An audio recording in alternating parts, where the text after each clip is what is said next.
Welcome to Better Than Ever Live, coming to you live from Champion Studio in Charleston, South Carolina. Wherever you're watching, wherever you're listening, I hope you're making today your masterpiece. My name's Dr. David Geier, orthopedic surgeon, sports medicine specialist, and media medical expert. My aim is to help you feel and perform your best regardless of age, injury, or medical condition.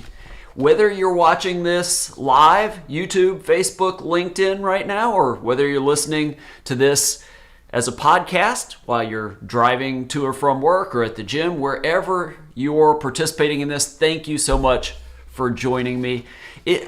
I hope you're liking this noon show. My team and I have not decided for sure if noon Eastern time, 9 a.m. Pacific, is going to be the permanent thing or if it's going to be at 5 p.m. Eastern. But I am kind of liking doing this in the middle of the day. Now, if you are watching this live on LinkedIn, YouTube, Facebook, you see my face is shiny. And the reason for that, so this is my home office TV studio. And on Thursdays, I do TV interviews and TV segments, video segments for different TV stations. And I was doing that this morning, but I got done with enough time that I was able to run to the gym, so I put sunscreen on, took off the little bit of makeup that I usually have and put on sunscreen. And I did not have a chance to get it off before we started this show, hence all the shininess you see on my face. And if you're wondering, if you're listening to this on podcast, one, you should watch the live show if you can,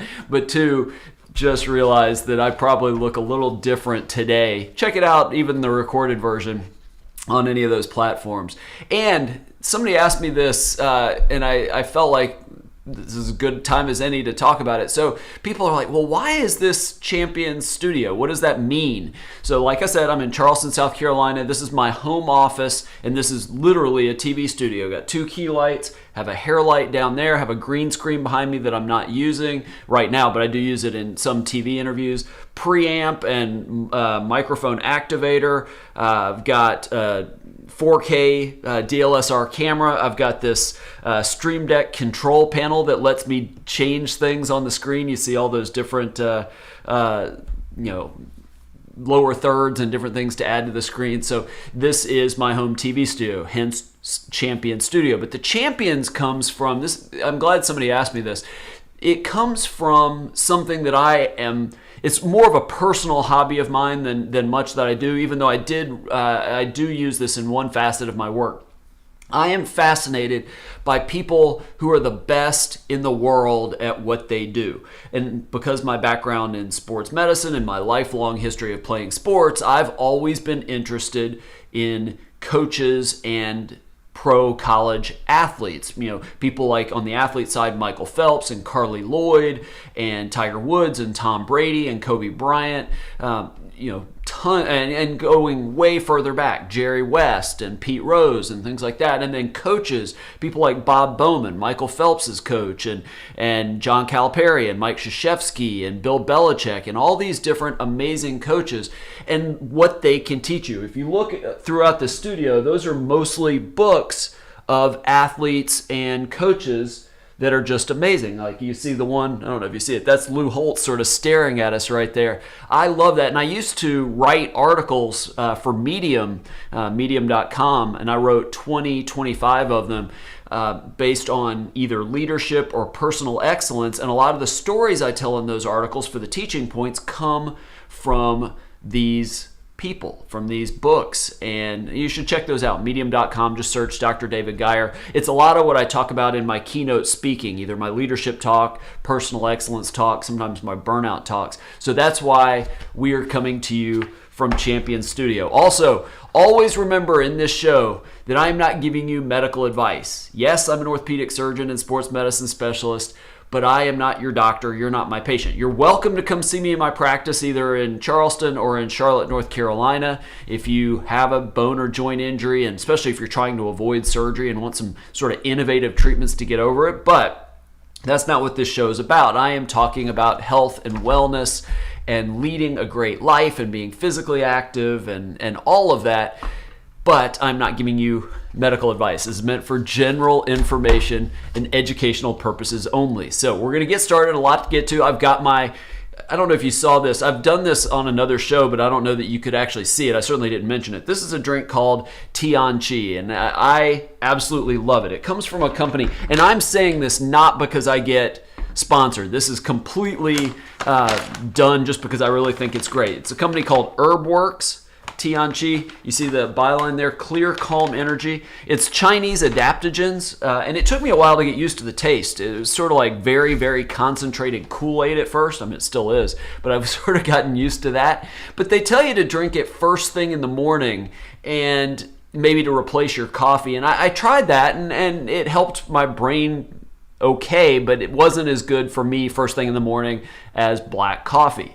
But where I've really found this to be amazing is that if I need energy, but I don't want the caffeine, so late in the afternoon, like before the 5 o'clock shows, or even now where I don't want caffeine to make me jittery, or later in the afternoon when I don't want to keep me up in the middle of the night, this is phenomenal for energy and mental clarity when you don't need all the caffeine. And the slogan, so Tianji means heavenly energy, but their slogan is, it's what happy feels like. And I would say, I think we could all use a little happiness. I know I can. Certainly I can use a little happiness. So check that out. Again, that is not a sponsored promotion. I just love it. Recommend you try it. It's a little expensive, I'm not going to lie, but among all the different supplements and medications and things I do to feel better and live longer and all of that, this has been one that I've really, really gotten a lot out of. All right, let's start talking about exercise. Speaking of living longer, there's always been this debate about being healthier, and is it exercise and physical activity that helps you live longer, or is it losing weight and not being obese that helps you live longer? And they both sort of make sense, right? Well, there was a new study published in the journal iScience that at least when it comes to living longer, it appears that exercise is the more important of the two. Maybe the only one of those two, between exercise and weight loss, the only one of those that's important to live longer. What they did is they looked at all the research over the last 10 years looking at early mortality risk, the risk of early death associated with weight loss and associated with physical activity or exercise. And what they found out is that the metabolic risk factors for early death, the cardiovascular risk factors for early death, could all be improved with exercise, whether or not the people ever lost any weight. You could be overweight, but as long as you were physically active, that was going to improve your mortality risk. And one of the theories behind this, there's a lot of components to this, but it makes sense that people that are overweight, maybe obese, they're trying to lose that, which I am all for. But what a lot of people do is they'll take whatever diet is trendy now and lose weight on it. Right now, a lot of it's keto, but there've been 8 million different things. South Beach diet and the Atkins diet, and there's been all sorts of different things. And then they lose weight, 10, 15, 20 pounds, 30, 50 pounds. And I have a lot of patients that have done this, and then they yo-yo right back up, and it's down and it's up, and it's down and it's up. But that's not good for you. That's not good long-term, especially it has a negative effect on your heart health, which may be part of the issue here. So if you're overweight and obese, I admire any attempts you have to try to lose that weight. But don't do it at the expense of not exercising. Physical activity is the key. And I've said this before, exercise in my mind is a keystone habit. One of those habits that if you can get yourself on an exercise habit, and I've wanted to teach people how to make exercise a habit. I know how to do it. It's just, I got so many things to do. I haven't really put that out there yet. But if you can make exercise something that you do every day, all sorts of other healthy habits and behaviors will follow. So keep that in mind. Speaking of exercise, a new study shows that exercise might lower the risk of breast cancer. Study out of the Cleveland Clinic in JAMA Oncology, Journal of the American Medical Association. Exercise and increasing exercise and decreasing your body fat lowered the risk of breast cancer for postmenopausal women. National Cancer Institute says that physically active women lower their risk of breast cancer between 12 and 21% compared to people who are the least physically active.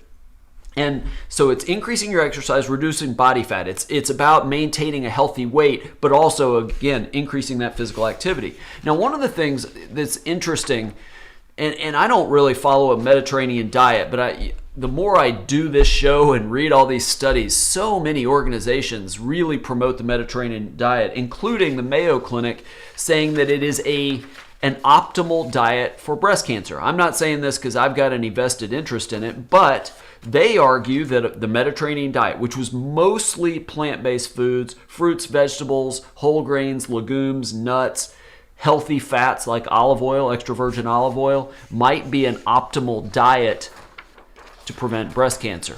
So you're talking about healthy Mediterranean diet, you're talking about maintaining a healthy body weight and decreasing body fat, and again, exercise might lower your risk of breast cancer. All right, speaking of being overweight, multiple studies show that if you're overweight or obese, that increases your risk of depression. And there's thought to be a number of reasons for that the obesity alters genes related to psychosocial pathways, things like social stigma and societal expectations. And then it changes physical pathways in your body, high blood pressure, diabetes, heart disease. So what these researchers did, this was at the University of Exeter, they looked at people who were overweight and found that yes, they have a higher risk for depression. Well, guess what made that better? Just think about it for a second.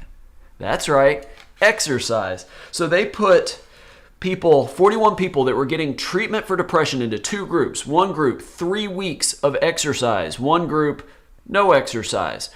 At the end of the 3 weeks, the people that with depression that did 3 weeks of exercise, fewer depressive symptoms, and their neuroplasticity increased. Because what happens with exercise and depression, exercise helps people with depression in two ways. One, it just decreases the symptoms that you have. Honestly, it improves your mood, it improves your mental health. But two, exercise improves what we call neuroplasticity, or your brain's ability to change. And that's one of the things that goes down in depression, and it's linked to poor mental health. So the more plastic, the more changeable your brain is, the better the overall brain health. And exercise seems to be a great way to do that. So breast cancer, living longer, lower depression, exercise really, really is the wonder drug. All right, when I was in residency, and for those of you guys that don't know how medical education works, you finish college, at least here in the United States, then you go to med school.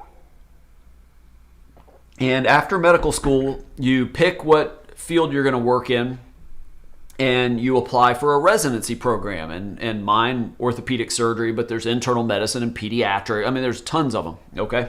And you do that residency program anywhere from 3 years to maybe 6 years. And in that residency program, you work really hard. Yes, you're learning, but you're also sort of slave labor. And I went through training before what we call the 80-hour work week. Now, medical residents, surgical residents in the United States are limited to 80 hours of working a day. And there's rules on how those 80 hours can work. If I remember correctly, I've been out of academics now for about 8 years, but I'm pretty sure you can only do 24 hours at a time. Then you have to go home, somebody has to take over, and your total hours for the week have to be under 80 hours. Well, I went through it 4 of my 5 years of residency before 80-hour work week, 1 after. And when I was at this hospital called the Med, which is where we did orthopedic trauma, at the time, I don't know, I'm sure it's still in this ballpark, but at the time it was the second busiest trauma hospital in the country. This was in Memphis, Tennessee, at the Campbell Clinic where I did my residency. And we were basically at the Med operating basically a typical call day. You would operate, do surgeries all day long, do surgeries all through the night, through the early morning, into the next day, do surgery all through that next day till 5 or 6 o'clock. So what is that, 36 or so straight hours of operating and running around, and you're just exhausted. Then you're driving home at 6 at night, 6:30 at night, just barely trying to stay awake. for college and med school, drank a lot of coffee. That was my sort of stimulant to keep me awake, help me study, things like that. But when I get to Memphis, the Campbell Clinic, so many of the residents didn't do coffee. They did Diet Coke as a form of caffeine. And so I tried it for a little while. And one of the things I noticed was that I always felt hungry. Now that may have been related to just running around and all that we did, no question. But I don't know. It was something that I always thought was weird, and I never really liked Diet Coke anyway. I know it's one of the most popular soft drinks in the world, but so many people drink it for caffeine. But it's interesting. A new study shows exactly what I remember from my time back at the Campbell Clinic, that artificial sweeteners actually can make you hungrier. And the one that this study looks at, this was in the Journal of the American Medical Association, JAMA Open, they looked at sucralose, which is in Splenda, but it's also in a powdered form that people put in their coffee. You find it in sugar-free maple syrup and salad dressings and sauces, things like that. Very common, sucralose. And what they found is that after consuming a drink that was sweetened with sucralose versus sugar, women and obese people actually had an increased activity in the reward center of the brain, leading them to eat more food after that. They basically had these people go to a buffet after the test, and the people that had the sucralose drinks, the women and the obese people ended up eating more. It basically made them hungrier. Again, this wasn't everybody, just women and just people with obesity. But what they worried about was that the sucralose actually tricks your brain into thinking it's hungry and results in more calories being consumed. So it may be a little detrimental. So the authors of the study say, hey, more research is needed, but we need to think about artificial sweeteners may actually contribute to the obesity problem. And I generally think that's true. I'm generally not a huge fan of artificial sweeteners, at least for me and for a lot of people. But here's the challenge with a study like this. Is drinking a sugared beverage the same as drinking basically a lower calorie beverage with an artificial sweetener like sucralose? Is it the sucralose that's making people hungrier, or the fewer calories in the drink or the food? If it's a food, is it the fewer calories because it's just an artificial low calorie sweetener? Is it that's leading to feeling hungrier? And that's what's a little harder to say. Like I say, I'm not real big into artificial sweeteners, but it is something to think about. All right. There's a new report from the CDC that ranks foods based on nutritional quality, and the one I want to go over with you is the best types of lettuce and green leafy vegetables. Now, I don't eat tons of lettuce, honestly. I do eat spinach as part of spinach salad, but I'm not super into that. But it is interesting. If you're going to do it, I think you'd want the ones that have the most nutrition. And by most nutrition, what the CDC was quantifying was basically, 1, foods most strongly associated with a reduced risk of chronic disease, and 2, 100-calorie serving had to have at least 10% or more of 17 specific nutrients. So they rank 17. I'm not going to go over all of them, but I am going to talk about some of the ones that are most popular. The worst of the 17, if you're watching, I'm curious, or listening, curious if you can guess what it would be. It's iceberg lettuce. Basically, there's nothing in it. On a score of 100, it got a nutrition score of 18. It's basically just water. Cabbage, not much better, just above that.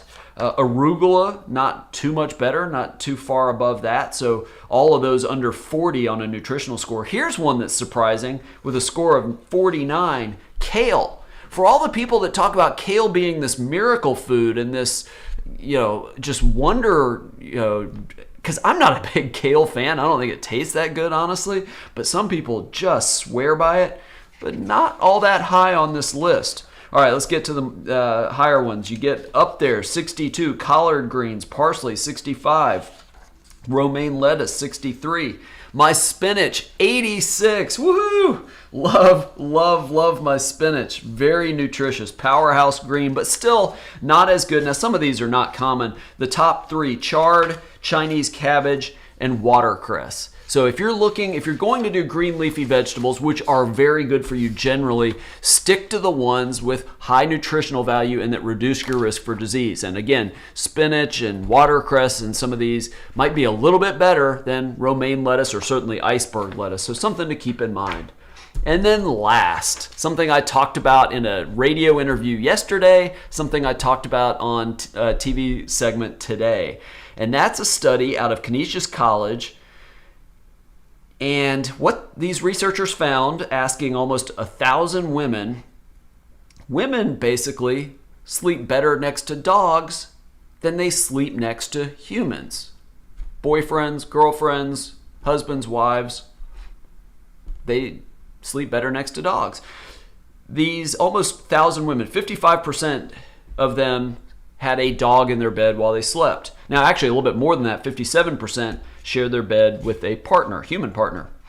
Dogs were less likely to wake their owners up in the middle of the night than did humans. And actually, cats, too, they weren't any better. Dogs didn't disrupt the women's sleep nearly as much as the humans. Dogs provided more feelings of comfort, more feelings of security than humans did. Now, one thing that was interesting, dog owners, people that slept with dogs in their bed, tended to go to bed earlier and wake up earlier.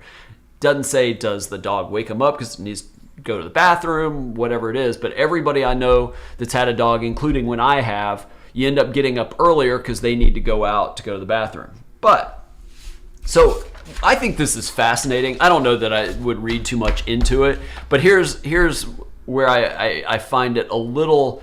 It's hard. When you do these surveys where you just ask people what's going on, that can be a little misleading. Not so much that they lie, even though they could, but it's more just that it's hard for people to sort of quantify things. If you really wanted to know which one is less likely to wake the women up in the middle of the night, put an Oura ring on. This is what I wear on my finger that tracks your sleep and your slow wave sleep and your REM sleep and the number of times you wake up, and you have quantifiable data. These surveys can be, there's a recall bias with a lot of these. People just forget, honestly. And so I do believe that dogs provide women security. I would argue that if you studied men, you would probably find something very similar, quite honestly.